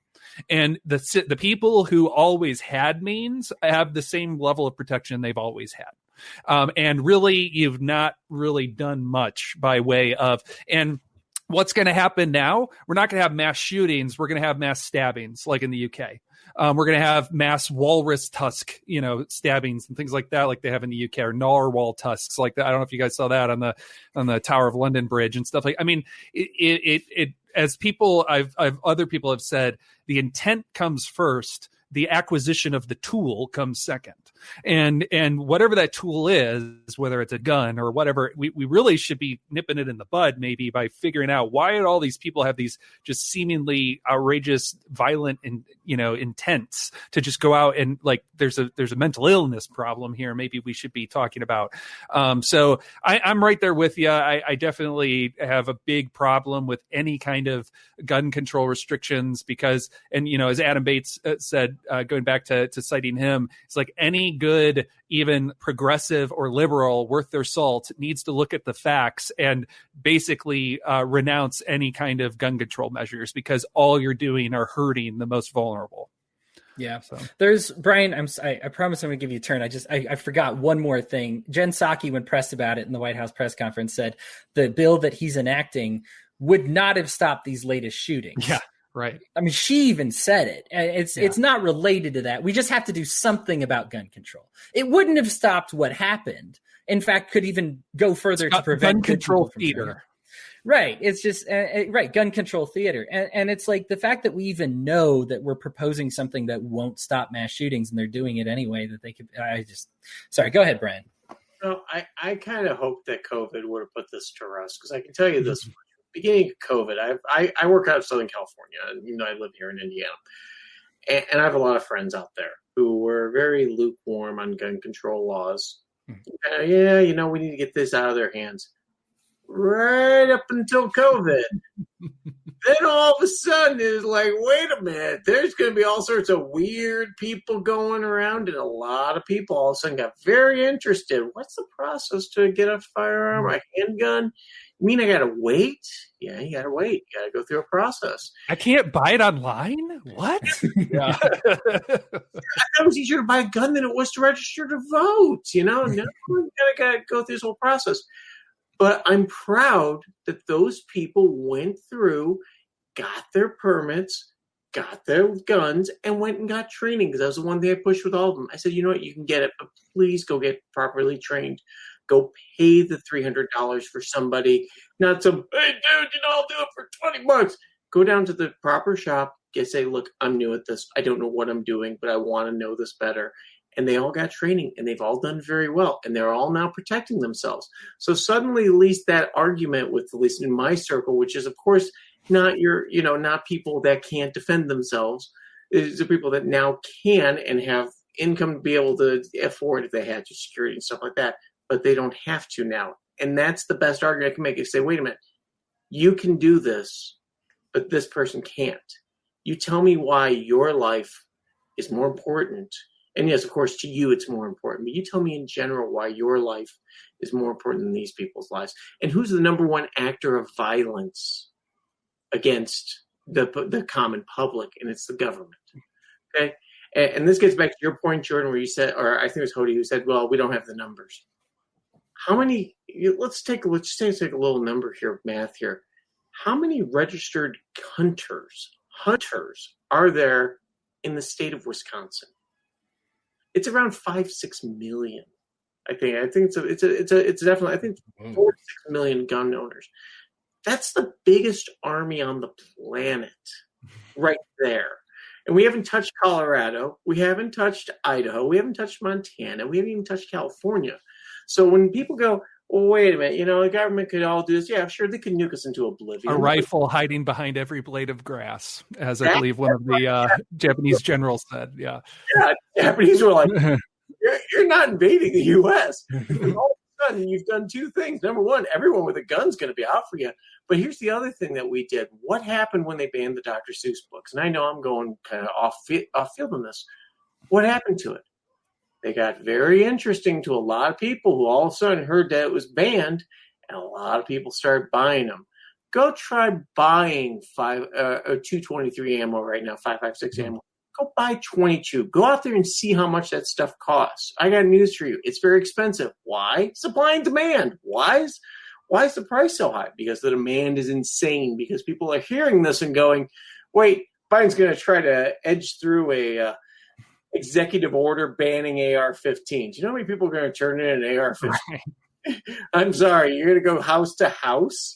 Okay. You're going to send this local cops and say, go enforce federal law, a federal order, which will probably get overturned in a very friendly district court in about, 2 weeks or less. There's no way it's going to be enforced. This is all. That's it. That's the reality of it. It's like these people are not going to give up those guns. So like you're turning a bunch of people into criminals who will have all of a sudden lost those guns in tragic boating accidents that, but they're not really going anywhere. That's the thing about it, is that all of a sudden now, what happens the next time that you try to do something legit? You try to do something. I got news for you. A lot of people are going to call you out on your BS. And, of course, we have a short memory, and that's just that gets the media and general outrage complex that we kind of fire up. And that's the whole thing, is that these people are going to be like, wait a minute, I remember you tried doing this. You knew it was never going to fly. You knew it was all political theater. You went through all of this. You're going to have it selectively enforced on somebody who's legitimately trying to protect themselves, and you're going to try to throw them in jail for even longer on some law and order type of BS, to make yourself feel better and feel safer, when really it does none of the above. If anything, makes things worse. And all of a sudden now you've just wasted sometimes a legitimate topic that you can talk about and say, hey, look, let's try to find the real reasons behind it, as opposed to black scary guns are scary and we need to ban black scary guns. And, oh, by the way, there's a few other black scary things that these people want to ban as well. So, yeah, there's Brian, to your point, I have been very proud of seeing the left come around on this issue. I mean, frankly, like you said during COVID, that's a great point. I wish I thought of it myself. But yeah, like to see that transformation, because if you would have told me 2 years ago the left was going to come Bernie around Sanders enough credit. Yeah, if you would have told me 2 years ago the left was going to come around on gun control, I would have laughed in your face. And like to see it now, like you said, like general lefties are being like, yeah, no, we need guns. In fact, there was a poll about how Joe Biden's doing, and the only thing the Democrats said he's doing well is handling the COVID crisis, and everything else was poor, and that included his ideas about the executive order with gun control. And I was surprised to see that among Democrats. Obviously, the Republicans are going to give him zeros for everything, but to see the Democrats say like more were opposed to him doing that than for it, I was like, wow, this is a different America. That's a piece of my mind. Brian, give us a piece of your mind, buddy. Oh, it's going to be fun. And we're going to live up to the title, I think, on this one. Oh. Here we go. The real thing I really get bothered with is when we try to hold our current societal norms to historic issues. Thomas Jefferson right now is in the process of being, quote unquote, canceled because he had sex with his slave and there was an inappropriate relationship. Bill Clinton. And he's still embraced. And all these other people, FDR, all these other people, it's all conveniently forgotten for them. It's horrible. But this is it gets to this point of like, we tend to think of ourselves as the pinnacle of humanity right now. We tend to think, oh, we're the smartest, we're the awesomest, things like that. The reality is the people back in the 1800s were just as smart as we were. They didn't have the technology. They didn't have the ability to, get out of an agrarian lifestyle until the evil Industrial Revolution came along. And that's kind of the thing that I kind of sit here with this. And it's like, well, we're going to hold these standards to our current standards to pass things. Now, yes, there are some terrible people out there. Christopher Columbus has been proven to be a terrible person, but then again, most of the people in that time frame were terrible people in our mindset. We can still celebrate some of the good things they did. We can point out all the atrocities they committed. But that gets us to today. I really wanted to ask the question of what atrocities are we committing today that our grandchildren and great-grandchildren are going to look at us and say, like, I want nothing to do with that person. And I think there's a few out there that we do. We have pets and we eat meat. And I want you to think about in a few years, in a decade or two, when we maybe start getting lab meat or things like that, or that's going to really start getting frowned upon. And I want you to think about right now. You think about your pets. You think about the smoker that we were talking about, Hodey, and stuff like that. Are we going to be held to that level of, we're supposed to be that advanced, that we're supposed to be that forward thinking when there are no other viable options at the time? And then that's kind of where it gets back to, is that it's really tough for me to sit there and hold Thomas Jefferson to a level of social, and I can still say, yeah, he did some pretty terrible things, but he also did some pretty good things. I'm not saying that he is the savior and the founding father, that we have to revere them and stuff like that. They had good ideas. They had good ideas that have played out well over time. They had some bad ideas in there too, and those bad ideas were kind of pushed aside eventually. It's kind of like the Bible. There's a lot of nasty stuff in the Bible that we've kind of shuffled off. But that's the thing, is that society grows. And if you're going to sit there and hold the people that are part of that growth back then to today's standards and cancel their thoughts and saying, we can't believe anything this guy said because what he did back here with X, Y, and Z was terrible, when it was a societal norm. And that's my point about it, is that when we sit there and try to hold them to this high level of our current society, we're really just doing a disservice to ourselves. We're better off understanding the situation of what it was and how we have grown, or how we can avoid that from happening again. Yeah, I would say, it's eating meat's the one that comes to mind for me too. It's sad that you mentioned it because you took it right out of my sales. I do feel like there's a time when lab grown meat's just going to be what we do. I mean, you don't have to feed them. I mean, even just from an economic perspective, you grow it and you don't have to, constantly feed it, keep it alive, keep it, in good conditions, everything like that. Plus, I believe it's the number one contributing factor to global warming, which would be my other factor that I think of, is that we're probably going to finally legalize energies that don't just dump, carbon outputs into the atmosphere. They're legal already. It's just that it's got the word nuclear in front of it, and people go running and want to cover them. Well, there's certain you need authorization for some. I don't believe I'm allowed to build a nuclear reactor in my basement. Yes, you are. I am? Oh, okay. Well, never mind. You know what? I stand corrected. It's all about the ownership of the materials that are regulated. But if you can own the right materials, you can build a reactor usually. If I get enough uranium ore, and of course that would be an insane amount, or I could build my own fusion reactor. You can actually build legally your own fusion reactor inside your basement now. Yeah. It's not going to be very efficient right now. Technology's not there. But you could also use the neutrons of it to breed your own plutonium. That's where it starts getting interesting. Yeah, I learn something new every day. That's fascinating. The Department of Energy knocks on your door. Yeah. Okay, so one of the things that I think about is George Washington, and he said that when reviewing the incidents of my administration, I'm unconscious of intentional error. I'm nevertheless too sensible of my defects to not think it probable that I may have committed many errors. And I think about that a lot because I think that we just as ourselves, we're saying I don't even know the mistakes that I'm making. I don't even know the sins that I'm committing that our generations from now are going to look forward and just be like, oh my gosh. And I think you do have a good point that we can't just cancel the entirety of people. I do think there are times when we do need to look at things and say, I used to say I was obsessed with the founding fathers might be putting it mildly. I've read all the notes from the Pennsylvania Convention and the Philadelphia Convention. And I just I guess you could say I fetishized them pretty much. I loved the founding fathers and I don't hate them now, but I do recognize them as more human than they were before. But there are things I think when I look back, I especially look on the abolitionists and just wish that they had held a little bit stronger to say no, 0% chance I'm going to get along with you guys if we treat people as a commodity. And I understand the pressures that they were working under, but it's not your rights that you gave away. You gave away somebody else's rights. I understand giving away your own rights. You bring your own rights to the negotiating table and say, I'll sacrifice this, that, and the other.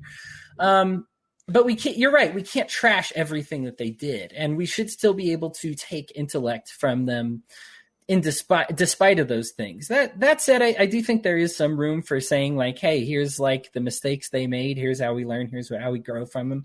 I think it turns into idolatry a little bit. And people do this.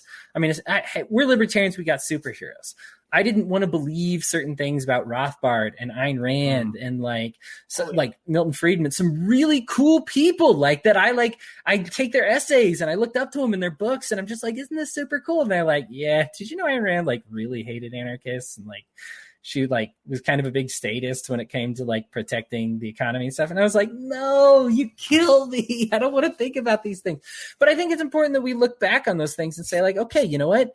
I can still appreciate that you took a step forward, to say hey, you know what? Thank you for you weren't ready. You weren't ready for abolition. You know what I mean? But I appreciate that you took a step forward and saying, hey, no taxes. We've taken a little bit of a step backwards since then. But, I appreciate at least hey, that was a revolutionary idea to be hey, you can't just leave your soldiers here. You can't just tax us whenever you want. We deserve representation. Even for me, and I might be an anarchist, and even if I don't love democracy, I at least recognize it as a step forward above monarchy, and I'm okay, these are necessary steps that happen as humans evolve and we learn and we grow. And I do look at things that we do now that maybe are wrong. And I'm still smoking meats in hopes that, because I still recognize we're omnivores and the technology's not there yet. I don't have access to lab grown meats yet. So I'm sorry. Future generations, if you hear this, I'm sorry. And it's okay to bash me for eating meat and not holding my own and eating turnips. I get it. I will feel bad when you get to that place. You know what I mean? And maybe I should have held stronger. And I think that's okay to bash me for that and to believe those things. I don't know. I get what you're saying. Yeah, my only thing I would add to that, and this is a little bit of a devil's advocate sort of thing, but is that while certainly we have to understand that norms change and that they came to some personal realizations themselves and they did a lot of great things and accomplished great things that we shouldn't throw out wholesale, we shouldn't quote unquote cancel them entirely and try to like scrub them from history because they did some other things. But we can't take it the other way either. And I think as a country, we've been kind of guilty of that, which is to whitewash them and to basically say, these guys were untouchable heroes, make them into these superheroes, to your point, Hodey. And the problem when we do that is it trivializes the work of their contemporaries who did know what was right and were fighting for it. So like you think about all the people during the era of the founding fathers, like there's this great story of this little, he was a little person named Benjamin Lay, and he was a Quaker, and he would go into town hall meetings in the mid to late 1700s and just like completely disrupt them and like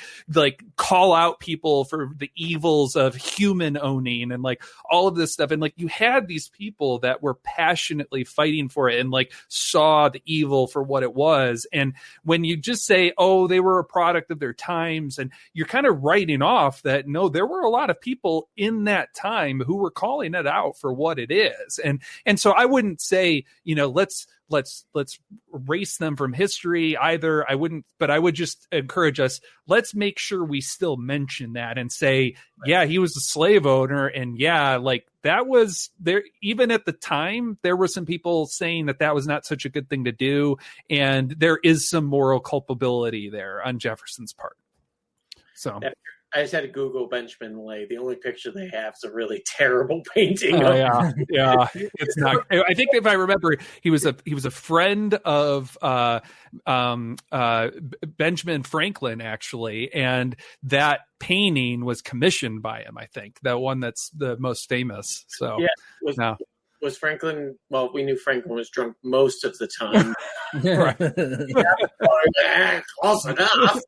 Right. It's funny. This is something, and I guess, Brian, because you bring it up, I'm going to bring it up just, because we got a little extra time before we get to Jordan here, but I did want to talk about, I think it's interesting how not everybody receives the same education in this country, because like there is a lot of, and that's okay. Like I actually prefer diversified education. That's great. I wish there was less of a singularized curriculum, but I think it's funny because I was only raised kind of knowing that these people were slave owners and racists and bad people. And like, it wasn't until later in life that I was like, oh, George Washington was a president at one point. Cool. I only knew he was a slave owner and had, used slaves' teeth and stuff like that, and I was like, oh, okay. And like, it's interesting that like people are just on different wavelengths with it. So like the reason I bring this up is because you polarized extremes at times. Right. And because like your experience might be completely different from somebody else's. And like, it's good. That's why we talk about these things, to kind of share the experiences and talk about them. I know for me, Charlottesville was a big awakening because I was like, dude, if you held a KKK rally, like anywhere, like you'd get shot, you would get literally murdered. Like if you pull up and like, we can tell the out of towners because if you pull up and sit, and I used to do restaurant management, but if you were an out of towner and you had a Confederate flag on your car was going to be keyed, probably window busted, whatever. Like that's just the nature of like this area. We will maybe kill you if you are Confederate, right? Like, and so like, and it's weird because like it's Utah, and I know we're like kind of Republicans here, but like there's not like you'll still get beat up. Like I'm sorry, it's just the way it is. A lot of those videos with people getting the MAGA hat taken off and beat up and stuff, like that's more of my experience of like knowing like white people are kind of bad and evil. And like I kind of actually had to come around on some of the white people actually made some good contributions as well. And a lot of people that come from my area hear these stories being like, why did we idolize these, George Washington, Thomas Jefferson? And I'm like, where did you grow up? Like, I've only known that they were bad people. I had no idea they made any contributions at all. I kind of had to do that on my own time. Sorry, go ahead, Brian. I'm just going to interrupt you. I'm sorry, but I grew up in a neighborhood that was significantly a diverse ethnic background. But one of the people that they held up for a long time was Christopher Columbus. And trust me, I remember Columbus Day. And because I grew up there were plenty of Italian Americans in our neighborhood, it was a big day of celebration. So along with that, in Casimir Pulaski, which of course none of you, you may be familiar with it, but we actually have Pulaski Day in Illinois because there's a large Polish population. Mm-hmm. So, Detroit is a large one too. So yeah. So yeah, it's my first time hearing his name. I'm going to find out so many things. Yeah. So, but the thing is this, it's amazing to see the difference in that, and that you grew up that, but I also get a little cringy when I sit there and say, we're going to beat somebody up because they have they're wearing something or they're doing something. That goes kind of totally anti-libertarian. I don't care if you're, and this gets back to our previous discussion, I don't care if you're wearing a friggin' KKK, the sheet and all that other stuff. I want to be a Daryl Davis. I don't want to be a mob beating you up because I think that you have this belief, which if you're wearing the hood and everything, probably pretty safe. But I want to be the Daryl Davis to start the conversation. I want to be that person that sits there and says, that may not be the greatest thing. Why do you hold that belief? Well, my father did. My family did. I had a bad experience. Whatever it is, let's talk. Let's not bash in car windows and ruin cars. Because guess what happens? That guy's going to pull out a gun, pick his car, and he's going to shoot you. Yeah. So since you brought up Columbus Day, I'm going to go ahead and recommend one of my favorite books, A Renegade History of the United States by Thaddeus Russell. I don't know if he necessarily considers himself a libertarian, but he definitely holds a lot of libertarian-leaning beliefs. But he talks about the history of Columbus Day in that book. And it is one of the most famous examples of revisionist history, where there was basically a lot of Italians as part of an anti-Italian defamation league who were looking for a way to get Americans to think of Italians as more American and embrace them more, and basically look back and saw it's Columbus as a way to kind of do this, even though arguably like Amerigo Vespucci, discovered America, and that's why it's called America, and, all sorts of other stuff. So in any case, if you want a really good, thorough accounting of that and like how the perception of Columbus changed over the course of American history, definitely there's a whole chapter dedicated to it in Renegade History of the United States.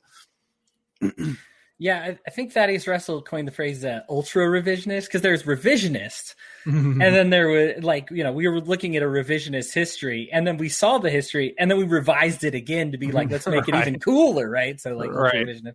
All right, well, Jordan, I'm going to let you give a piece of your mind, and I'm going to do you a favor, my friend. I'm going to let you swear as much as you want, because from what I understand... So if you have kids in the room, go ahead. Thanks for listening. You might want to put it on headphones before the adults are talking. No, I'm just kidding. Go ahead, Jordan. Fine. I tend to self-censor pretty well. I'm a good example of the free market in action and not needing, censors. So I'll keep that. So my topic, my piece of my mind is a bit perhaps flippant and first world problem-y compared to some of the stuff we've been talking about. But I think it's nonetheless a problem that we need to talk about, and that is the nature of tax credits and the problem that they represent from a social engineering perspective, and how I have now become the victim of one such credit situation. And so if you look in history, a lot of times you'll see a word used, or economic history, I should say, to describe people who try to get money out of the government versus trying to, say, make things of value and sell them. And that term a lot of times that's used as rent seeking. And rent seeking a lot of times, though, has a more specific connotation, which is people that try to hurt themselves to look worse to actually get more money out of the government. And there was like a famous story of an economist, I forget which, coming back from World War II, who talked about like when he was in the Philippines post-war, he would go and he would see all the beggars on the shore, and they would cut their own faces to look worse than the person next to them to elicit the biggest handout. And so that was like the example that he would often use for rent seeking. And you see this time and time again amongst, companies that will hurt themselves or hurt their balance sheet to get a big, boost from the government. But a more general term that I like to use was actually coined by a guy who's one of my professors in college, Dr. Burton Folsom. It's called political entrepreneurship. And so he uses that to differentiate from market entrepreneurship. So the idea of market entrepreneurship is, I have a good or service. I'm going to offer it to you at a price. We're going to have a free exchange, and we're both going to get, a mutually beneficial exchange out of this thing. Political entrepreneurship is basically seeking out the government's coffers, and that being your major source of money, and that you create a business that is basically built up around, some sort of siphoning of money off the government. And right now, a huge place where that's taking place is in the solar industry, because there is a Form 5695 personal home energy credit. And I just happen to know way more about the U.S. tax code than I ever wanted to know. And so like I know there's a lot of people who don't know a lot about this, and they get swindled when talked to about this sort of thing, because what basically the law says right now is that 26% of every dollar that you spend associated with the installation of solar panels or equipment, whether that's the equipment or the labor associated with it, you can claim as what's called a non-refundable tax credit on your income taxes. Now, a lot of people don't know the difference between what's called a non-refundable and a refundable credit. And this is a very key distinction here for this, because this is what's called a non-refundable credit. And what that means is that the only way you can get money back from it is if you paid money in to begin with in withholding, and now are just not having to pay a portion of that tax that you originally thought you would have to pay, and you're getting that withholding back. A refundable credit is like the earned income credit. And what that is that somebody, even if you didn't actually make any money, or in the earned income credits case, you actually had to actually have earned income, but you didn't have to pay any tax in, and you can actually get more money back in a refund than you actually paid in withholding taxes. And that's what makes it a refundable credit.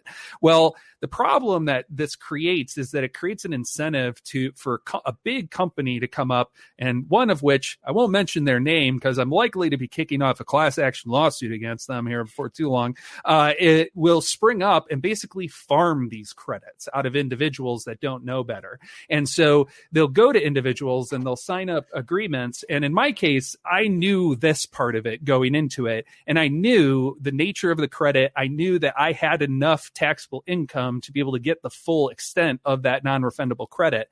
A lot of these salespeople will go in and position it like it's a refundable credit, though. And they'll basically make these people think that they can get this huge credit back from the government, even if they didn't necessarily pay in a bunch in withholding and stuff. And so they end up really screwed, because the other thing that's happening is a lot of these companies are way overextending their infrastructure, because they're getting just new customers like gangbusters with the promise of this credit. They overextend their infrastructure, and then they can't get functional systems delivered to people, which is the case in my case. And so you have people who basically were incented and empowered by the government to create an otherwise unsustainable business model. And for this reason, again, law of unintended consequences, the intention going into this was, hey, let's make it easier for homeowners to use alternative energy sources like solar, and let's make less pollution, using conventional energy sources. Sounds like a great intention, but the actuality of it and what ultimately plays out is you get a bunch of these companies that create a bunch of this product, they sort of missell it into a bunch of people. And then a bunch of people like myself end up in situations where they're still paying a monopolistic energy provider, and then they have a non-functional system that they're paying payments on, and then they're effectively double paying for energy. I'm, working through various channels to get my solution to my scenario. But I think the biggest, advice I would give to anybody is, the solar situation right now, it is a bit of a prisoner's dilemma, because if you can get like a good installer and get a good system, like it is a kind of a good deal. Like if you can take advantage and get that money back from the government while you can. But the flip side of it is, when it doesn't get installed correctly, when it doesn't work out, it becomes the broken window fallacy, in the sense that was money. Yes, like people will argue, well, it's getting people to buy solar. They're buying American. It's boosting the economy. Well, that's money that I would have spent on something else that works, if it would, and not these broken solar panels, So I just think that something to be aware of is that as long as we have an income tax system, the tax credits that go along with that are going to be inherently socially engineering by nature. And that's what all of them are, essentially. And they all reflect some special interest somewhere who got that in there. And in this case, it was the solar companies who know they'd sell a heck of a lot more materials if they had the government to subsidize part of that. And so I think when you see some of these big, financial trends and things like that, home buying is another one. I mean, buying a home is one of the best tax shelters you can possibly get.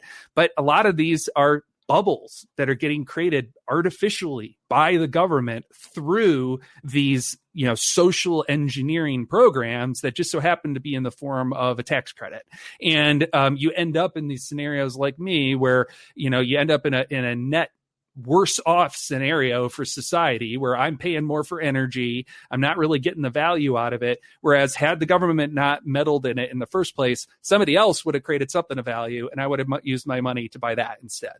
And so just for what it's worth, for anybody who's looking at a similar situation, I know Brian has made some gestures to maybe dissuade anybody from considering this sort of thing. But I would just say find some local references. I didn't do that when I made my purchase, and that's my biggest regret, is find some local people who are going to be serviced by the same installer, talk to them after they've actually had an operational system, and then make your decision.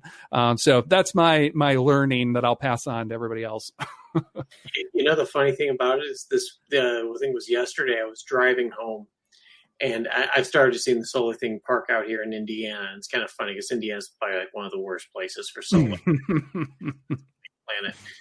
But the one thing I always notice about it, and I work in sales, so you can always tell a really terrible company.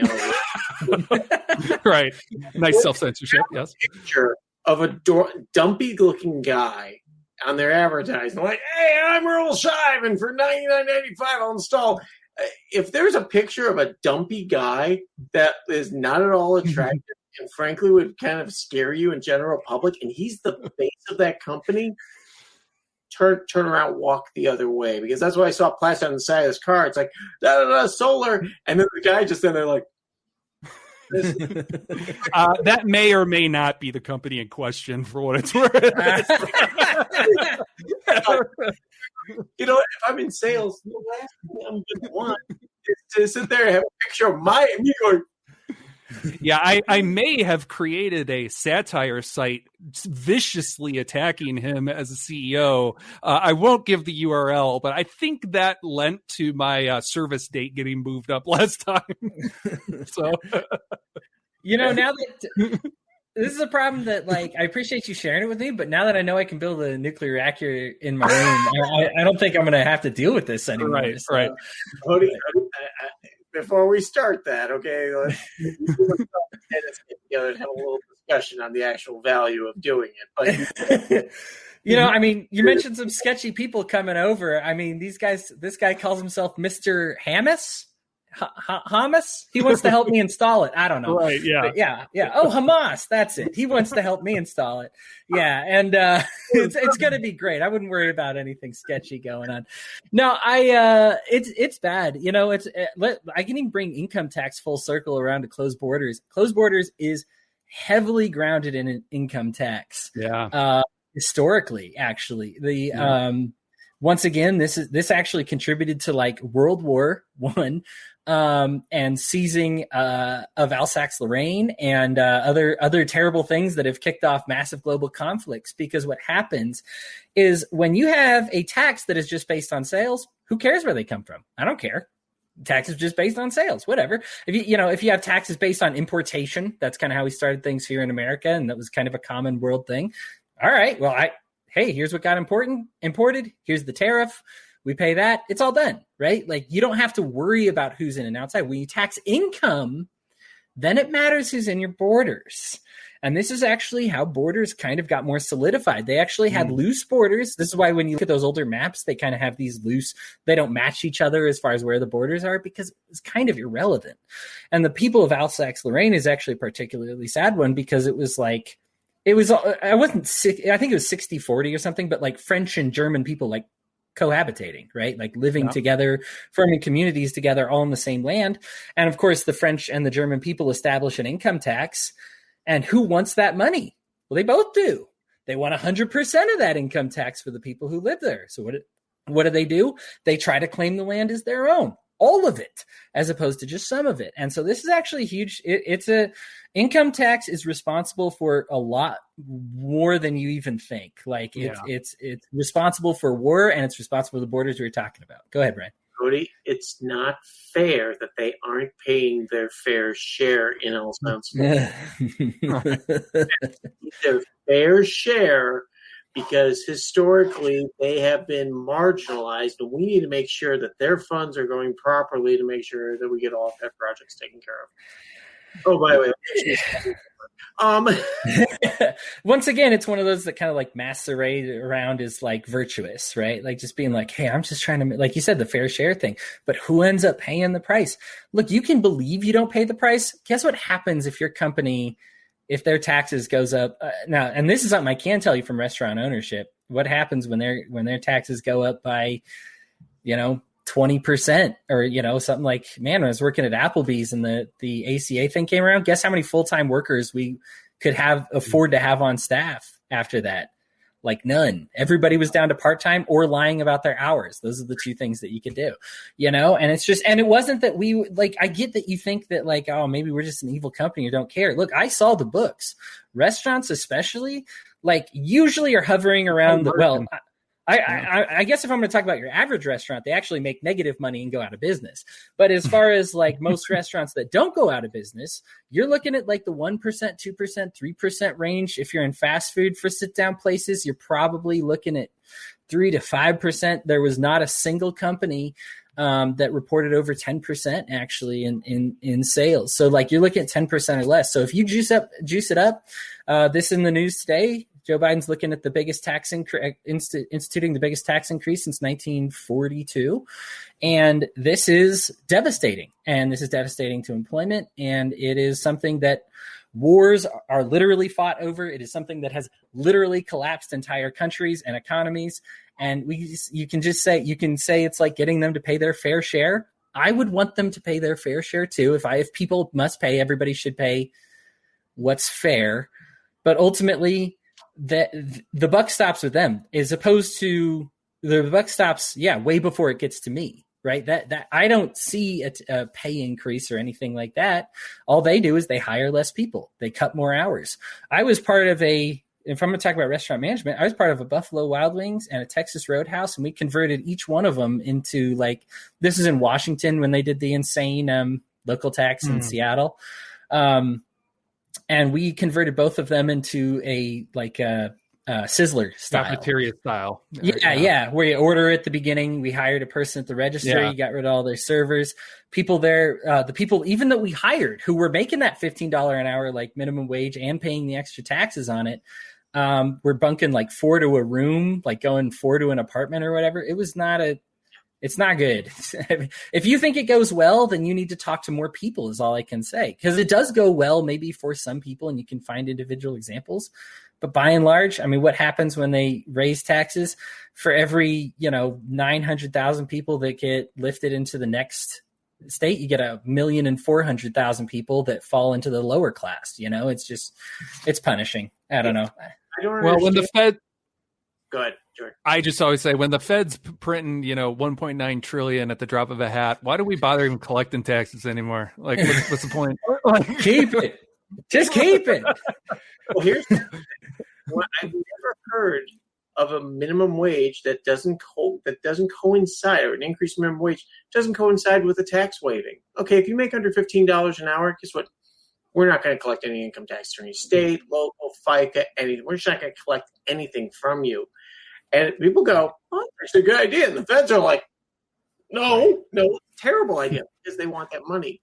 But this also gets back to Hodey with minimum wage and stuff. It's the same thing. If you're going to go ahead and increase taxes or increase the wage, I've talked to people out there, and every one of my lefty friends is like, well, we just got to have an even playing field. And I'm like, yeah, I know what you're trying to do to the playing field. You're trying to make the playing field more fair for you, and us in the middle are going to get screwed, because when you sit there and say, I'm going to raise minimum wage $15 nationally, I can count 3 restaurants that are going to go out of business. Just three restaurants that are going to go, it's not worth it. There's not enough revenue in this town. Or I'm going to increase automation, or I'm just going to go and have the worst service, like you just said, possible. I'm going to go to a Sizzler model. I'm just going to lay everybody off and just figure out how I can do this as cheap as possible. Or if the government were smart, they would just eliminate all payroll taxes. I mean, if you think about it, like there was, and that's why, I mean, that's why it's a part and parcel of the fair tax proposal, for instance, is if you look at low end earners, like that's the one tax no one can escape is FICA and Medicare. Like everybody pays that. And like, no matter how little you make, you're paying that. And think about how much more we could potentially positively impact this situation if the end goal is let's get more net money into the pocket of these end workers. Well, one way is to increase the minimum wage. Well, the unintended consequence you get with that is, well, less workers are going to get hired then. If you eliminate the payroll tax, you're eliminating the cost on both sides. You're eliminating the side that the employer has to pay of that payroll tax as well as the amount that's coming out of the person's paycheck.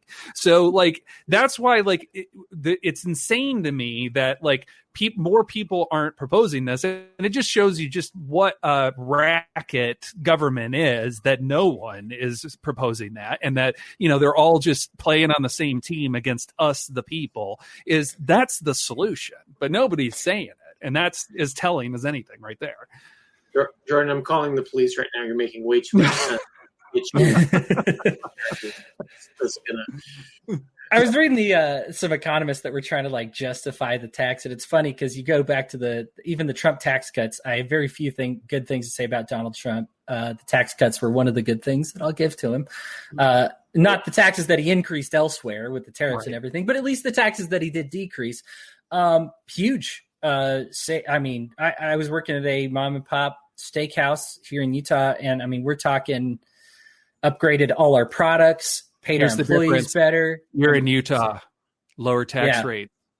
States with higher tax rates saw increases on their federal taxes because they capped state write-offs of state level taxes at $10,000 on the itemized deductions. So the people who felt that savings were disproportionately in low tax states like Utah. So I had a tax increase on my income tax. Oh, really? Yeah. Terrible. Because I wasn't and I can see there's some rationale to it, because basically what the bill did was it prevents the likes of like California and whatnot from basically hiding some of their tax burden in the federal tax burden, because they can allow people to write off more of the state tax paid on their federal tax. But it means that people in higher tax states end up paying more tax in a lot of cases on the federal. In general, and maybe I'm looking at the wrong thing.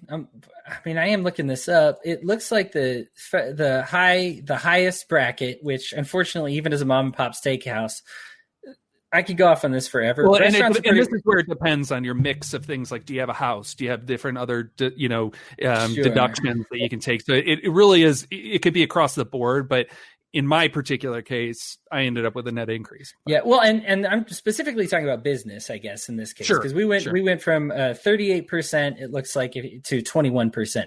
17% is not insignificant, guys. Yeah, and it was really big. I mean, we did a lot. That's of a full-time head count potentially right there. Yeah, right. Yeah, I mean it was huge. I mean, and it bought us, like I said, we increased our product, we decreased our menu prices, we increased employee wages. I mean, we were able to do a lot of cool things with 17%.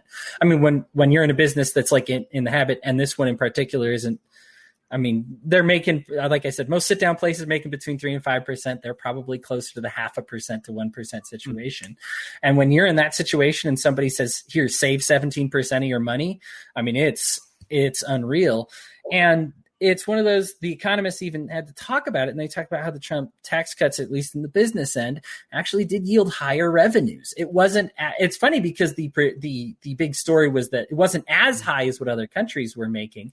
The income revenue didn't go up as high, but isn't that the point? More people got to keep their money, but they still spent more. So, right. The Laffer curve, right? Yeah. And so, like, what we did is, like, with those tax cuts, we actually ended up making more income. So with Biden then looking to increase taxes, you're actually going to look at a penalty in revenue. So not only do you not have the money, but the government, aren't going to have the money. So is it worth it for them to make you have less money if the price they pay is to have less money as well? They get a little power over you, but, I mean, they're going to be feeling the pain. It's a stupid thing to do. Like that. I don't know. We can probably have one about taxes sometime. I know this is getting off track of solar energy. Definitely in my wheelhouse. If you ever want to hit taxes, I'll be all over that. Sweet. We'll do medical because my wife works in billing, and it's insane what the government does. One formula destroys healthcare. I worked at a hospital. I worked as a CNA. I was an EMT. I was actually a paramedic too. And so like I did like the IVs, EKGs, and even then I learned so much about it. It's you peek behind the curtain for a little bit and it gets crazy on healthcare. Well, guys, thank you so much for joining me today. We will be recording again later this week. If you're tuning in, we love you to death. Thank you so much. Getting a lot of positive feedback on the show, which is why they're still keeping us on the air. But it's been really awesome. Guys, I'll talk to y'all later, and you all have an excellent evening. You too. All right. Thanks, you too, man.